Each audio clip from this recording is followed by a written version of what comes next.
జగన్ రెడ్డి సింహం, జగన్ రెడ్డి తోపు, జగన్ రెడ్డి తురూం ఖాన్ అని వైసీపీ శ్రేణులు తెగ బిల్డప్ ఇస్తూ ఉంటారు. కానీ జగన్ రెడ్డికి అంత సీన్ లేదని పులివెందుల జెడ్పీటీసీ ఉప ఎన్నికతో రుజువైంది.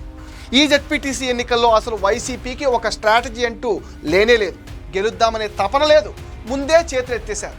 ఎంతసేపు టీడీపీ వాళ్ళు దాడులు చేస్తున్నారు, చంపేస్తున్నారు అని గగ్గోలు పెట్టడం తప్పితే అసలు పోల్ మేనేజ్మెంటే లేదు. అక్కడ జరుగుతున్నది చూసిన వైసీపీ క్యాడరే షాక్ అయ్యారంటే పరిస్థితి ఏ విధంగా ఉందో మనం అర్థం చేసుకోవచ్చు.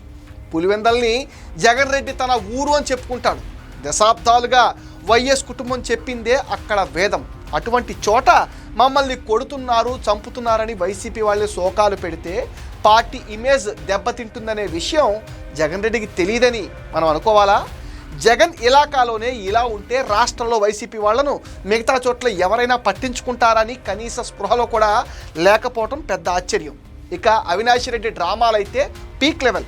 పారిపోవటం, దాక్కోవటం, చివరకు డిఐజీ ఎస్పీలు వార్నింగ్లు ఇస్తే లొంగిపోవటం, ఇవన్నీ ఒక ఎంపీగా ఉన్న ఆయనకు మంచిదేనా అని ఆలోచించుకోవద్దా?